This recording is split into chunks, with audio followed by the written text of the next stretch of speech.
보도록 하겠습니다. 마태복음 13장 31절, 32절 두 절인데요.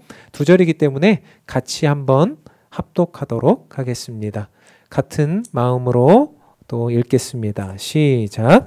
또 비유를 들어 이르시되 천국은 마치 사람이 자기 밭에 갖다 심은 겨자씨 한 알 같으니 이는 모든 씨보다 작은 것이로되 자란 후에는 풀보다 커서 나무가 되매 공중의 새들이 와서 그 가지에 깃들이느니라.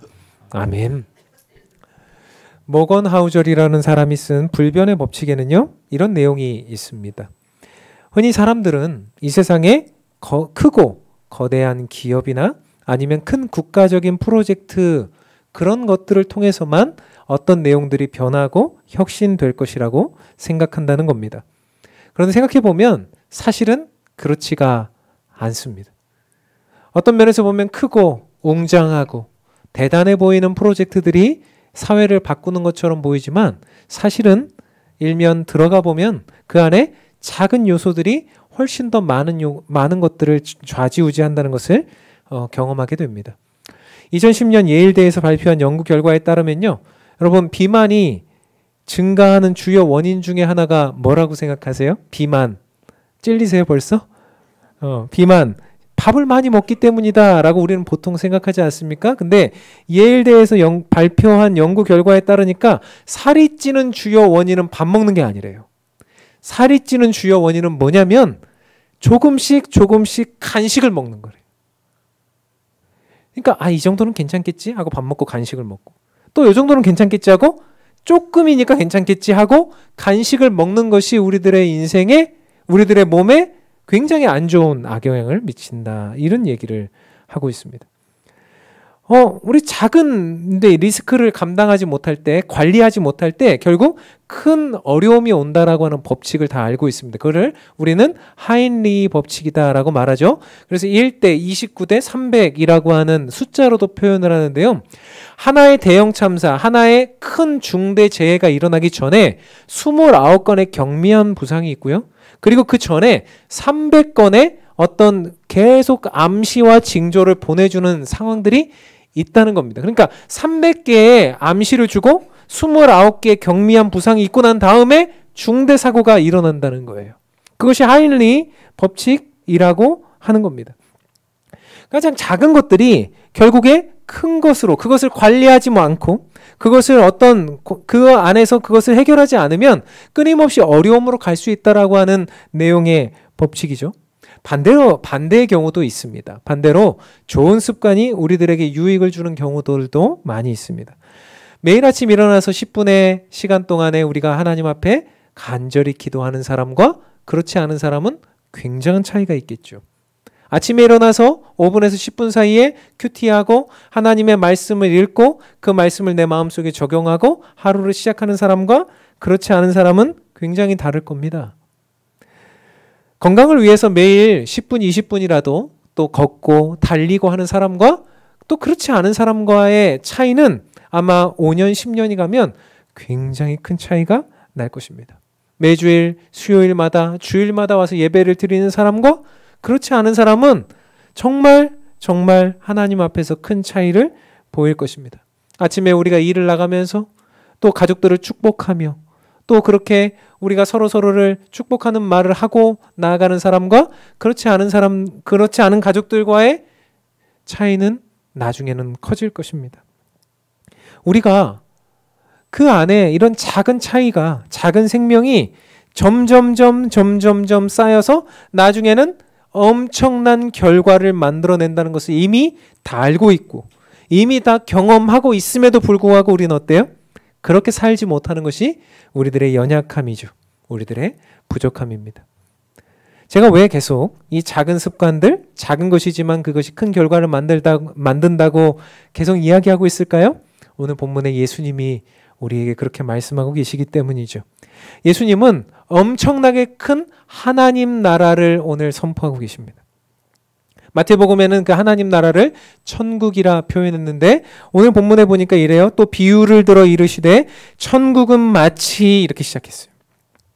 오늘뿐만 아니라 다음 주도 천국은 마치 예수님이 이 땅에 살아가는 우리의 사람들이 하나님 나라를 경험하지 못해봤는데 그래서 이 땅에 있는 어떤 내용들과 그 천국과 하나님 나라를 비유해서 설명해 주시는 내용들이 바로 나타나고 있는 지점입니다. 그런데 예수님이 천국은 마치라고 하는 구절에 가장 처음 비유를 어떤 것으로 비유하셨어요?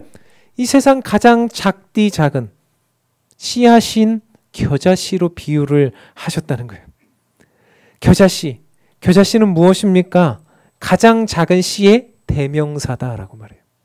가장 작은 씨의 대명사. 제가 그 겨자씨를 샘플을 여러분에게 가져다 보여드리려고 했는데 사실 이렇게 해도 보일 것 같지가 않았어요.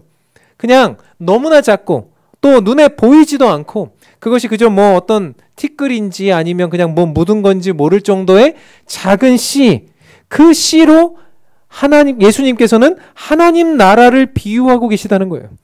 여러분, 하나님 나라는 엄청난 거 아닙니까? 하나님 나라는 이 땅에 그 어떤 것을 담아도 담을 수 없는 나라 아닙니까? 근데 그 하나님 나라, 천국이 뭐라고 말하고 있어요? 마치 겨자씨와 같으니 라고 말하고 있어요. 예수님은요, 어떤 세상의 그런 부분들을 생각하지 않고 지금 오늘 우리들에게 지금 가장 작은 것으로 비유하고 계신데 사실 세상은 다른 것 같아요. 세상은 작은 것에 집중하지 않아요. 세상은요, 작은 것을 추구하지도 않습니다. 세상은 오히려 크고 강하고 세상은 오히려 더 많아 보이는 것들, 웅장한 것들을 더 좋아하고요. 작은 것은 값이 없고 작은 것은 능력이 없고 작은 것은 주목하지 않으려고 하는 것이 세상의 모습인데 우리 예수님은 그렇지 않다는 거예요. 예수님은 반대인 것 같습니다. 세상에서는 전혀 주목하지 않는 것 같은 작은 것, 그 중에서도 약하디 약한 씨앗, 그 중에서도 제일 작은 겨자씨 하나가 바로 하나님 나라다라고 말씀하고 계세요. 예수님은 예수님의 입장에서는 작은 것은 전혀 중요하지 않다. 예수님 앞에서는 크고 작은 것은 이슈가 아니에요. 크고 작은 것은 하나님 나라의 자격도 아닙니다. 중요한 것은 그것이 작냐 크냐가 아니라 뭐예요? 그 안에 뭐가 있느냐 없느냐입니까? 생명이 있느냐 없느냐가 예수님의 마음의 중심에 들어있다는 거예요.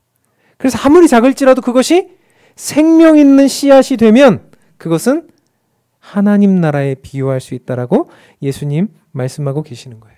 사랑하는 성도 여러분, 저는 여기서 한번 질문해 봅니다. 저와 여러분 또 우리 교회 안에 과연 생명이 있습니까? 우리 안에 생명이 움직여지고 있고 생명이 숨쉬고 있으며 생명이 자라나 함께 성장하고 있습니까? 어쩌면 이 시대는요, 생명 경시 사회인 것 같아요. 뉴스를 보고 여러 가지 TV 프로그램을 보고 또 특별히 드라마나 영화나 수많은 것들을 보면 어때요? 사람이나 생명체나 이런 것들을 그저 쉽게 대하고요. 쉽게 다루고 또 때로는 너무나 쉽게 그런 것들을 죽이기도 하고 어렵게 만들기도 하고 하는 것들이 이 사회의 모습인 것 같습니다. 그런데 예수님은요, 결코 그렇게 생각하지 않으셨어요. 예수님은 선한 사마리아인의 비유를 통해서 우리들에게 무엇을 알려주셨어요? 아무리 우리가 때로는 어려운 상대라 할지라도 어때요? 그 생명이 어려움을 당했을 때 돌보아 주어라. 함께 가서 나의 것을 희생해 주어라. 이렇게 말씀하신 것이 선한 사마리아인의 비유인 것처럼 예수님의 마음속에는 언제나 무엇이 있습니까? 생명을 바라보는 관점이 예수님의 마음속에 있다라는 거예요. 비유해 보자면 예수님은 현존하는 가장 비싼 다이아몬드 여러분 뭔지 아세요? 현존하는 가장 비싼 다이아몬드가 레드 다이아몬드래요. 빨간색인데 이 다이아몬드가 한 캐럿당 무려 가격이 11억이래요. 근데 이게 옛날에 11억이에요. 지금은 엄청 비싸졌을 텐데 가격을 모른대요, 지금. 근데 이 다이아몬드 무사이에프 레드, 이름도 어렵네. 그냥 다이아몬드라고 합시다. 이 다이아몬드가요 13.9캐럿, 약 14캐럿인데요. 가격 책정이 원래 안 된답니다. 근데 그냥 우리가 예상해 본다면 이 가격이 2,500만 달러. 놀라지도 않죠. 2,500만 달러가 얼만데. 우리나라로 하면은, 우리나라 돈으로 하면은 약 350억. 뭐 그냥 우리는 그 정도는 다 있잖아요. 그 정도면 얼마 안 되는 거지. 그런데 그 350억짜리 다이아몬드가 있을 때 저는 이런 상상을 한번 해봤어요. 예수님 앞에 제 손에 350억짜리 다이아몬드 하나 있고 정말 아까 눈에 보이지도 않는 겨자씨 하나 있고 주님 어떤 거 하실래요? 이렇게 제 두 손을 내밀면 주님 뭘 선택하신다고요? 다이아몬드를 선택하실까요? 예수님의 이슈는 생명이 있다라고 말씀드렸잖아요. 두 개를 이렇게 손을 내밀 때 예수님은 1초도 망설이지 않고 겨자씨를 선택하신다는 거예요. 이 겨자씨를 주님은 집으실 거랍니다. 왜요? 예수님은 생명 없는 거, 그 안에 어떤 아무리 이것이 이 세상에서 값어치 있다 할지라도 생명 없는 거, 그 안에 자라날 수 없는 거, 묻어도 아무 일도 일어나지 않는 거, 그것보다 여기 안에 있는 겨자씨 아주 작고 보잘것없는 이 씨앗 하나가 나에게는 더 소중한 하나님 나라의 가치가 있다라고 말씀하시기 때문이죠. 그렇기 때문에요. 하나님 나라의 운동은 생명 살리는 운동이어야 돼요. 그렇기 때문에요. 하나님께서 귀히 여기시는 생명을 우리도 귀히 여기는 것이 교회의 본분이라는 거예요. 세상이 아무리 작고 세상은 작고 소중히 여기지 않고 세상이 아무리 그런 것들에 대해서 경시할지라도 우리는 어떻습니까?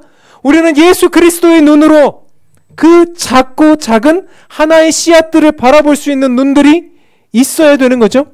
교회는 달라야 됩니다. 교회는 다른 시각, 다른 관점, 그리고 하나님이 보시는 눈을 가진 그 비전을 가지고 나아가야 된다는 거예요. 오늘 이 말씀을 2년 반 전에 나누었었습니다. 기억하세요? 2년 반 전 입당 예배할 때 이 본문의 말씀을 가지고 우리가 나누었었어요. 그때 제가 이렇게 말했어요. 저희가 이름이 더 바른 교회라고 하면서 나아갑니다. 더 바른 교회. 이 더가 뭡니까? THE예요. 다른 사람들보다 우리가 더 옳고 더 바르고 다른 교회보다 더 좋고 이런 더가 아니고요. THE라고요. THE에 보면은 맨 앞에 십자가가 있고 그 다음에 뭐라고 써 있어요? 영어로 He라고 써 있어요. THE 자체가 원래 그라는 뜻이 있지만 He, 주님의 발음을 추구하는 교회다라는 의미가 있는 거예요. TH. 이거 지금 알았으면 우리 문제가 있는 거예요. 저 THE 보면 앞에만 소문자고 뒤에는 또 He잖아요. 그 안에 보면 우리는 예수님의 발음을 추구한다라고 하는 그 발음을 가지고 나아가는 거예요. 지난주인가요? 토요일이었는데 제가 이렇게 이제 계단을 내려오고 있더니 어떤 분이 우리 교회 앞을 이렇게 서성거리고 계셨어요. 그래서 어떻게 오셨어요? 이렇게 했더니 그분이 우리 교회를 구경하고 싶대요. 그래서 왜 구경을 하고 싶으세요? 우리 교회를? 그랬더니 자기가 2년 전부터 우리 교회에 관심이 있었대요. 그래서 2년 전에 2년 전부터 왜 관심이 있었냐고 그랬더니 이름이 너무 좋아서요. 이러더라고요. 그래서 남의 속도 모르고 저는 더 바른 교회라고 이름 지어놓고 굉장히 고민을 많이 했거든요. 사람들이 오해하거든요. 니네만 바르냐? 니네만 더 바르냐? 근데 말씀드렸던 대로 우리는 그 발음이 아니거든요. 그래서 그분을 이렇게 구경시켜드리고 막 여러 가지 이야기들을 해드렸습니다. 그러면서 이분이 또 이런 질문을 해요. 저기 보니까 바른 신학, 바른 교회, 바른 생활 이렇게 나와 있는데 이건 무슨 의미입니까? 이렇게 이야기를 하시더라고요. 그래서 제가 그거는요. 제가 이제 다녔던 학교가 합동신학대학원이라는 학교인데 그 학교의 모토입니다. 근데 그 학교에서 학생들을 가르칠 때 바른 신학, 바른 교회, 바른 생활 하라고 그렇게 가르쳤습니다. 그런데 그 의미가 있어요. 제가 인천에서 사역할 때 저희 담임 목사님이셨던 목사님께서 항상 저희들에게 바른 신학, 바른 교회, 바른 생활은 남보다 더 바르고 남보다 더 잘났고 이런 거 아니라 이렇게 말씀해 주시면서 어떻게 정리를 해 주셨냐면 바른 신학은 다른 사람들, 다른 신학교들, 다른 어떤 내용에 비해서 더 우월한 신학이다 이게 아니고요. 진짜 바른 신학이 뭔가 바른 신학은 바로 하나님을 경외하는 신학이 바른 신학이라는 거예요. 창조주 하나님을 경외하는 그 신학을 가진 그 신학생들을 양성하는 것, 그것이 바로 바른 신학이다. 그리고 그런 교회를 세우는 것이 바른 신학이다. 그럼 바른 교회는 뭔가? 바른 교회는요, 성자 예수님 그리스도 중심의 교회가 바른 교회라는 거예요. 인간 중심이 아니라, 목사 중심이 아니라, 성도 중심도 아니라 누구 중심이요? 그리스도 중심의 교회, 성자 예수 그리스도 중심의 교회가 바른 교회다라고 말해요. 그럼 바른 생활은 뭘까요? 성령께서 이끄시는 삶이 바른 생활이다. 성령께서 이끄시는 성령 충만한 삶을 사는 성도, 그런 교회가 바로 바른 생활을 하는 교회다. 그러니까 성삼위 하나님, 성부 하나님께서 하나님을 경외하고, 성자 하나님이 중심이 되고, 성령 하나님의 이끌림을 받는 바른 신학, 바른 교회, 바른 생활. 제가 설명을 해드렸거든요. 그랬더니 잘 못 알아들으시더라고. 아, 그렇군요. 그러면서 그분이 가셨는데 제 설명이 좀 부족했나 봐요. 안 오셨어. 제가 더 바른 교회라고 이름을 지을 때, 그리고 바른 신학, 바른 교회, 바른 생활 이렇게 이야기할 때 그것은 비교 우월이 아닙니다. 어떤 다른 데보다 더 커지고 더 어떤 세련됨과 이런 것들을 추구하려고 하는 그런 내용도 아닙니다. 오직 우리에게 생명이 있는가? 예수의 생명으로 충만하고 있는가? 하나님을 경외하고 그리스도 중심이며 성령께서 이끄시는 삶으로 그렇게 예수의 생명을 온 세상에 퍼뜨려내고 있는 생명력 있는 겨자씨와 같은 교회인가? 그런 마음을 가지고 2년 반 전에 이 말씀을 나누었는데, 저는 오늘 여러분께 다시 질문하고 싶어요. 2년 반이 지난 지금 여러분은 어떠십니까? 여러분의 삶이 변했습니까? 이제 2년 반 전보다는 훨씬 더 새로워졌습니까? 그것을 질문하면서 오늘 우리가 과연 생명 있는 씨앗인가를 돌아보는 저와 여러분, 우리 교회가 되기를 원합니다. 그렇다면 그 생명의 씨앗이 심겨졌을 때 이제 어떤 일이 일어나죠? 오늘 31절 보니까 이렇게 기록하고 있어요. 또 비유를 들어 이르시되 천국은 마치 사람이 자기 밭에 갖다 심은 겨자씨 하나 같으니, 32절 보니까 이는 모든 씨보다 작은 것이로되 어때요? 자란 후에는 풀보다 커서 뭐가 됩니까? 나무가 되매. 그래서 나무가 되어야 된다는 거예요. 근데 그냥 나무가 아니라 뭐예요? 성장하는 나무여야 된다라고 말하고 있어요. 예수의 생명력이 가득한 공동체는 기필코 뭐 합니까? 성장해요. 그 자리에 멈추어져 있지 않습니다. 예수의 생명이 가득한 공동체, 그런 씨앗은 기필코 그 자리에서 일어나 자라 성장하는 나무가 된다라고 말하는 거죠. 또 하나 질문을 드릴게요. 2년 반 전보다 우리는 성장했습니까? 아마 그때보다는 많은 사람들이 나오시는 것 같아요. 아마 그때보다는 조직적으로 더 갖추어진 것 같아요. 아마 그때보다는 뭔가 모르게 교회로서의 모습이 있는 것 같아요. 근데 과연 그것이 생명의 작용인가를 우리는 돌아볼 필요가 있어요. 그리고 지금 이 순간에도 우리는 과연 어떻게 성장하고 어떻게 나아갈 것인가를 고민해야 돼요. 이것은 우리들의 사람을 불리자는 이야기가 아니에요. 그런 성장만이 아닙니다. 언제나 성장은 성숙과 함께 와야 되는 것이죠. 제가 어느 날 생각해 봤어요. 여러분과 함께 나누었던 이야기인데, 많은 부모들이 그런 생각을 합니다. 아이들이 이제 태어나서 자라지 않습니까? 그러면 어린 시절에 아주 예쁘잖아요. 3살, 4살, 5살, 6살, 7살 가면서 너무너무 애들이 예쁘잖아요. 그러니까 이 아이들에게 이런 얘기를 가끔 할 때가 있어요. 야, 너 안 자라고 그냥 그대로 멈췄으면 좋겠다. 우리 할머니, 할아버지들이 그런 얘기 많이 하잖아요. 애들한테. 야, 너 진짜 너 지금 예쁠 때니까 그대로 있었으면 좋겠다. 근데 실제로 하나님이 우리가 그대로 있었으면 좋겠다 해서 우리가 그런 기도를 하면 하나님이 그대로 들어주신다고 생각해 보세요. 그럼 그거 어떻게 될까요? 이 아이가 10년, 20년, 30년이 지나서 얘가 30살인데 그대로 있다고 생각해 보세요. 그러면 이건 뭡니까? 그건 재앙이에요. 그대로 있으면 안 돼요. 생명체는 생명이 있으면 그것이 심겨졌으면 어때야 됩니까? 자라야 돼요. 성숙해야 된다. 성장하기도 하지만 성숙하기도 해야 됩니다. 이 아이가 키만 자랐다고 생각해보세요. 180인데 맨날 5살이야. 그럼 속상한 거죠. 목회자에게도 마찬가지고 성도들에게도 마찬가지입니까? 마찬가지 아닙니까? 10년, 20년 지났는데 10년 전에 만났던 그 사람 내가 만났는데 여전히 똑같아.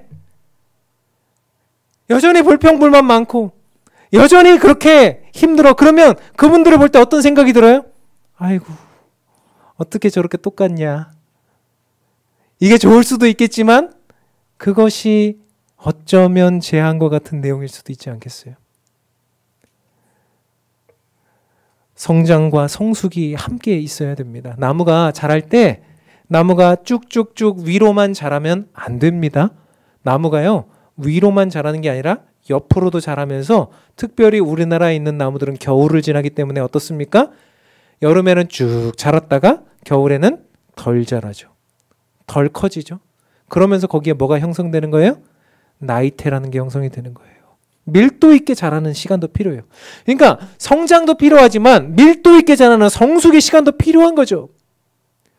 어쩌면 교회는, 성도는 자라나는 나무여야 되는데 그 자람이 위로만 자라는 게 아니라 함께 밀도 있는 성숙의 시간도 필요하다는 겁니다. 성장과 성숙을 반복하면서 그렇게 단단해지는 거죠. 저는 교회가 오늘 심겨진 생명의 씨앗이라고 한다면, 그 복음의 씨앗이 심겨진 우리들이 교회가 되었다고 한다면 우리는 성장해야 된다고 믿어요. 정체해서는 안 됩니다. 그래서 끊임없이 우리는 성장하기를 기도해야 합니다. 더 나아가서 성숙하기를 기도해야 합니다. 사랑하는 성도 여러분, 지난 시간을 한번 돌아보십시오. 그리고 미래를 꿈꿔 보십시오. 지난 시간 동안 내가 오랜 시간들을 돌아보아도 그때가 좋았지, 이건 안 돼요. 지금이 훨씬 낫지. 그때보다 지금이 그래도 요만큼 성장했지. 이것이 중요하고요. 앞으로 미래를 꿈꾸실 때도 여러분 성장해야지. 오늘 내가 비록 겨울을 만났을지라도 이 시간은 밀도 있게 성숙하는 시간이야 하시면서 그 시간들을 자라나는 일에 함께하는 여러분들이 되시기를 주님의 이름으로 축원합니다. 그렇다면 우리가 자라나는 나무가 될 때 왜 자라나야 되느냐고 묻고 계세요. 제가 오늘 본문을 묵상하면서 그러면 왜 자라나야 됩니까? 32절 보니까 이렇게 기록하고 있어요. 이는 모든 씨보다 작은 것이로되 자란 후에는 풀보다 커서 나무가 되매 뭐 하려고 나무가 됐어요? 공중의 새들이 와서 그 가지에 깃들인다. 새들이 와서 깃들일 때 뭐 해주려고 나무가 된 거예요? 품어주려고. 그래서 우리가 품는 둥지가 되어야 되는 거예요. 자라나는 게 우리의 목적이 아닙니다. 자라나서 큰 나무가 되는 게 우리의 목적이 아닙니다. 제가 현실적으로 말해볼까요? 우리 교회가 대형 교회가 되는 게 우리의 목적이 아닙니다. 우리 교회는 커지는 게 목적이 아닙니다. 누군가는 그게 꿈일 수도 있겠어요. 누군가는 그게 어떤 부분에 있어서 좋은 것일 수 있겠어요. 물론 그렇게 되기도 해야겠지만 커지는 것만이 중요한 게 아니라 커져서 과연 뭘 할 거냐? 그것이 바로 꿈 넘어 꿈이라고 생각해요. 커지는 게 꿈이 아니라 그 너머의 꿈이 있어야 되죠. 아이들이 공부를 하는 게 목적이 아니라 좋은 대학에 가는 게 목적이 아니라 그 다음에 목적이 있어야 되는 것처럼 말이죠. 우리 교회가 성장하고 새롭게 되고 그렇게 무언가 이 세상을 향해서 할 수 있는 힘이 생겼을 때 그럼 뭘 하겠냐는 말이에요. 오늘 본문에 보니까 공중에 새들이 와서 이리저리 날아다니다가 쉴 곳이 없었는데 그 새들이 와서 이제 그 가지에 깃들였을 때 그것을 넉넉하게 품어줄 수 있는 품는 둥지가 되는 것이 우리의 꿈 넘어 꿈이 돼야 되지 않겠습니까? 지난 수요일에 저녁 예배를 마치고 집에 가서 TV를 켰더니 한 프로그램이 나오는데 거기에 개신교 이대로 좋은가 이런 주제였어요. 제가 오랜 시간 동안 토론 프로그램도 많이 보고 했는데 대놓고 개신교 이대로 좋은가 정말 생경한 내용이었고 그런 모습이었습니다. 그래서 뭐 여러 가지 이런 문제도 있고 저런 문제도 있고 이제 우리뿐만 아니라 여러 가지 이단과 사이비 뭐 이런 것들과 다 비교해서 버무려져서 이제 과연 이대로 좋냐? 과연 그렇게 하는 게 맞냐? 세상 사람들의 입에 오르내리고 저녁 프로그램의 메인 메뉴가 되어서 그렇게 되어지고 있는 그 현실이 마음이 아팠어요. 아, 예수님의 이름이 이렇게 땅에 떨어지나. 그런데 끝나기 전에 한 교수님이 이런 말씀을 하시더라고요. 이런 모든 상황들로 인해서 사실 교회 안에서 성도들이 양분화되고 있는 것이 사실이다. 그러나 실제로 이 일로 인해서 정신 차리고 주님의 가르치심에 더욱더 깊이 헌신하고 희생하고자 하는 사람들도 많이 나타나고 있다. 기독교는 분명히 어려워지고 있는 것은 사실이나 그러나 단단해지고 있는지도 모른다. 저는 저 한마디를 듣기 위해서 내가 이걸 보고 있었구나. 문제점은 많아요. 어디에나 힘든 내용들은 있어요. 그런데 뭡니까? 그럼에도 불구하고 이 겨울과 같은 시절을 우리가 맞이했을 때 우리가 그럼에도 불구하고 이 시간은 어떤 시간입니까? 나이테가 형성되는 밀도 있는 시간이라 생각하면서 이 시간에는 우리가 뭘 해야 돼요? 더욱더 예수의 생명을 가지고 세상 사람들을 품어내는, 세상 사람들이 이곳에 와서 숨 쉴 수 있는, 쉴 수 있는 교회, 그런 교회가 되기로 결단하고 그 걸음을 걸어가야 되지 않겠습니까? 근데 말로만 되지 않더라고요. 그게 이 주변에 나와 있는 뭐 예배 가운데 하나님 만나는 교회, 뭐 행동하는 신앙인을 세우는 교회, 이런 거 여기다 해놓는다고 되는 게 아니더라고요. 결국엔 뭡니까? 제가 말씀을 통해서 여러분과 함께 나누고 저의 꿈을 나누고 우리들의 비전을 나누고 함께하는 모든 것들을 나누고 할 때 우리들 안에서 생명이 흘러 넘칠 때, 우리들 안에 삶이 변화되어질 때 그 일들이 일어나는 거죠. 그리고 그 실력이 생기게 되는 거죠. 사랑하는 성도 여러분, 우리의 꿈 넘어 꿈이 결코 세상적인 것이 아니길 바랍니다. 저에게도 당부하고 여러분에게도 당부하고 싶습니다. 우리의 꿈이 결코 커지는 성장에 멈추지 않기를 바랍니다. 이것을 넘어서서 이제 우리는 둥지가 되어서 이제는 정말 쉴 곳이 필요한 이들이 이곳에 와서 쉬게 되고 말씀을 들으면서 쉬게 되고 예배하면서 회복이 되고 생명력 있는 역사의 현장이 이 현장이 되기를 주님의 이름으로 축원합니다. 결론을 맺으려고 합니다. 많은 이야기를 나눴지만 결론은 하나예요. 오늘 본문에 이렇게 나오죠. 천국은 마치 뭐예요? 사람이 자기 밭에 갖다 심은 뭐예요? 겨자씨 한 알 같으니예요. 저는 여기서요. 겨자씨 한 알 이야기 우리 많이 들었잖아요. 근데 누가 심었다고 여기서 말합니까? 사람이 자기 밭에 갖다 심은 겨자씨 한 알이에요.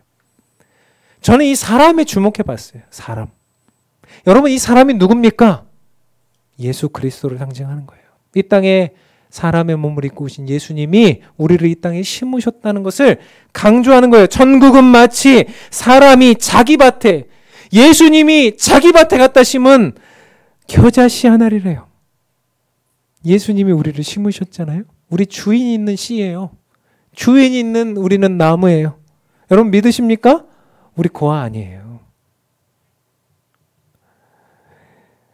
얼마 전 저희 아이가 학교에서 과제를 하나 가지고 왔습니다. 토마토 심기 과제. 토마토 씨앗을 하나 받아와가지고 자그마한 화분에다가 토마토 씨앗을 심어서 토마토를 이렇게 키워가지고 토마토 따먹어 보기 이런 내용이에요. 그래서 이제 이 아이가 거기다 흙을 담고 이제 씨앗을 심었습니다. 처음에는 뭐 새싹 같은 게 이렇게 나잖아요. 그래서 아빠 새싹이 나요. 막 이래. 그래서 내가 그래 새싹 당연히 나지. 뭐 아무튼 대수롭지 않게 여겼습니다. 근데 저희 아이가 어떤 아이냐면 여러분 다 남자애들 키워보신 분들은 아시겠지만 아침에 잔소리 15번 20번 안 들으면 학교를 못 가잖아요. 그래서 뭐 로션 발라라, 선크림 발라라, 뭐 해라. 그리고 마지막에 이제 집에서 이제 문 밖을 나가서는 왜 신발에는 모래가 그렇게 많냐? 왜 그렇게 모래를 안 털고 다니냐? 뭐 이런 이야기를 해야 이제 학교를 가게 되잖아요. 아주 수동적이죠. 근데 이 아이가요, 그 씨앗을 심고 그 새싹이 이렇게 날 때 희한한 장면을 이제 제 아내나 제가 보는 거예요. 뭐냐면 얘는 다른 거 뭐 이렇게 하라 그러면 아무것도 안 하고 맨날 까먹었어요 이렇게 하고 하는데 이거는 자기가 주인 아닙니까? 자기가 안 돌봐주면 아무도 안 돌봐줘요. 자기가 주인이기 때문에 여기다 딱 심어놓고서는 어떻게 하냐면 새싹 날 때 아침 저녁으로 물을 주는 거예요. 화장실에 가서 물을 탁 틀어가지고 물을 쫙 주고 밤에도 돌아오면 이렇게 보다가 목마른 것 같아 하면 또 물을 탁 주고 심지어는요 어디서 주워 들었는지 실내 공기가 나쁘면 식물이 죽는다는 얘기를 어디서 주워 들은 거예요. 그래서 자기 방을 아침마다 환기를 쫙 시켜줘요.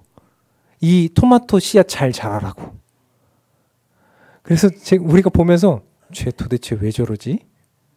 쟤 뭐 때문에 저렇게 하는 거지? 근데 어느 날 요만큼 자랐는데 이제 더 이상 안 자라는 거예요. 요만큼 자라면 토마토가 맺을 수가 없습니다. 그래서 제가 야 이제 그 화분에다가 심어가지고 걔가 더 이상 자랄 수가 없어. 교회 화단에다 갖다가 심어. 제가 이제 그렇게 얘기를 했어요. 대수롭지 않게 또 그렇게 얘기했는데 얘가 어떻게 하냐면 골똘히 고민하고 있었던 모양이에요. 그래서 주일 아침에 그 화분을 들고 나오는 거예요. 교회에다 갖다 심는다고. 그래서 밑에 갖다 심어놨습니다. 지나갈 때마다 봐요. 이게 잘 자라고 있나 못 자라고 있나. 제가 그런 생각을 했습니다. 아니 저렇게 자기 삶도 못 챙기고 발에 모래가 가득하고 맨날 저렇게 로션도 못 바르고 하는 애가 그래도 자기가 씨앗을 하나 심어서 주인 됐다고 책임감 있게 그것을 하는데 하물며 예수님이 자기 밭에 갖다 심은 우리 그냥 내버려 두시겠느냐. 예수님이 우리를 이곳에 갖다 심으셨으면은 우리 그냥 그렇게 시시하게 그냥 그렇게 내버려 두겠느냐. 애도 왔다 갔다 하면서 보면서 야 저거 자랐나 안 자랐나 보고 아빠 이거 토마토가 날까요? 이렇게 하고 있는데 우리 주인이신 예수님이 갖다 심으셨으면은 우리에게 열매가 과연 정말로 맺히지 않겠느냐. 한번 돌아보십시오. 이제까지 우리가 심겨지지 않고 이제까지 우리가 그저 그대로 있는 그런 모습이었다면 이제 우리는 심겨져서 주님의 뜻을 이루는 사명 공동체로 주님의 뜻을 이루는 교회로 그렇게 자라나야 되지 않겠습니까? 우리의 주인이신 예수님이 우리를 그 밭에 갖다 심은 겨자씨 하나 같습니다. 우린 비록 작은 교회입니다. 우리는 비록 이제 시작한 지 얼마 안 된 교회입니다. 저와 여러분 모두가 다 초보입니다. 여러분도 여러분들의 인생 속에 이제 무언가 모르게 새로 시작하는 시간인지도 모르겠습니다. 그때 겨자씨와 같이 작은 모습이지만 주님께서 우리들에게 이끌어 주시는 대로 우리가 나무가 되고 성장하고 성숙해서 정말 누군가를 받아들일 수 있는 품는 둥지가 되기까지 그렇게 주님의 뜻을 이루는 그런 겨자씨가 되어보면 어떨까요? 그렇게 저와 여러분 이 교회가 그런 교회로 그런 성도들로 나아가기를 주님의 이름으로 축원합니다. 함께 찬양하고 기도하려고 하는데요. 저는 꿈을 잃어버린 성도, 꿈을 잃어버린 교회는 자라나지 않는다고 생각합니다. 우리의 꿈은 무엇입니까? 우리는 정말 생명이 있습니까?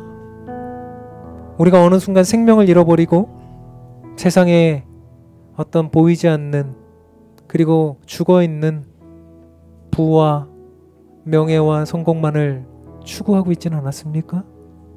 예수님 그거에 관심 없어요. 예수님은 작아도 우리 안에 있는 생명에 관심이 있으세요. 그리고 심겨졌으면 자라나라고 그러세요. 일어나야 된다라고 그러세요.